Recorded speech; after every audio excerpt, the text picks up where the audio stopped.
See, one of the areas my students always used to ask me that, sir, I'm not feeling confident.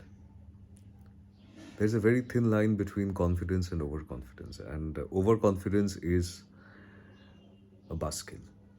So you are going to potentially lose your opportunity with overconfidence. So avoid that path very, very sincerely. You try to focus on your own skill set, your own likes and dislikes, with honesty and surely a little bit of diplomacy. So the debate will not be the heated debate that you have in your college canteens. It will be more of a very sophisticated debate where you will be diplomatically responding, and it's very important. Uh, so this reminds me of if you remember an interview, a very famous interview scene. Just you should watch it on YouTube. Uh, of a Satyajit Ray movie called Pratidwandi. So where the interviewer asks him what is the most significant event of this century, and he says the war in Vietnam and not the landing on the moon. So naturally, the interviewer perceives him as a communist. Now the point is that these are the areas where you need to be a little diplomatic, understand the need of the other person, understand the mindset of the other person, and play along. It is not a canteen debate with your friends. So remember that. Be a little diplomatic, it helps. Now, confidence. Coming back to confidence. Confidence is a good thing. Now, what gives you confidence? What gives you confidence is your knowledge, is your confidence in the skill set to perform, and your confidence that the job description that they have given, you are able to crack at least 80% of it with your existing skill set. And you're capable of learning the rest 20% very easily. So, the problem with overconfidence is that please know that the person on the other side is able to see through you because of sheer number of more years that he or she has lived. When you talk to a school child, when you talk to a class 3 or a class 4 kid, no matter how much the kid is smart, you can see through the kid.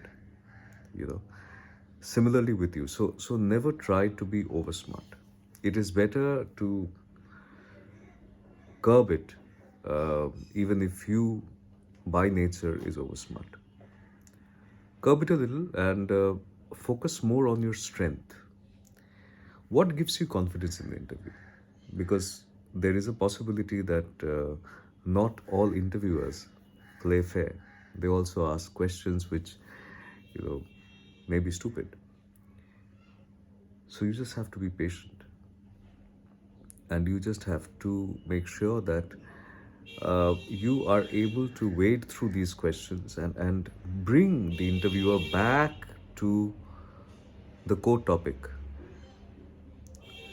So you also should be in a position wherein you are able to control the track of the interview. Right?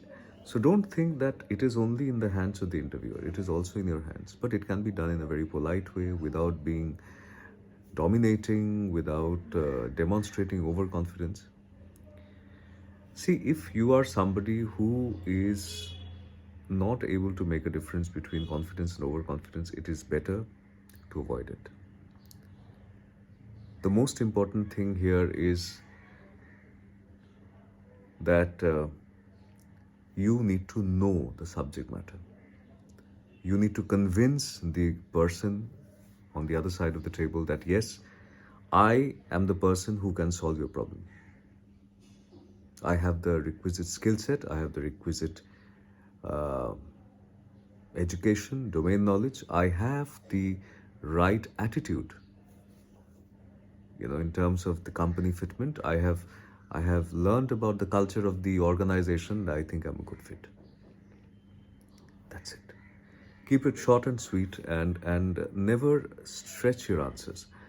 The answer should be very, very concise and very, very to the point. Uh, Sometimes uh, the interviewer may ask some personal questions. If you don't feel comfortable, don't respond. And I asked this, many girl students have asked me that there are some interviewers who ask very stupid questions, very personal questions, like do you have a boyfriend and all that. If you don't feel comfortable, don't respond. Okay, there will be many other companies, and so don't worry about it. There is no compulsion. Your personal boundary has to be respected. Your personal space has to be respected. So that is also very important. But confidence is something that only comes and should only come from the confidence in terms of being able to do the job that you are being interviewed for, and that only comes if there is a right fitment of the skill set. So be very careful in terms of studying the kind of skill set that you have and this kind of skill set that is required by the company to run the show.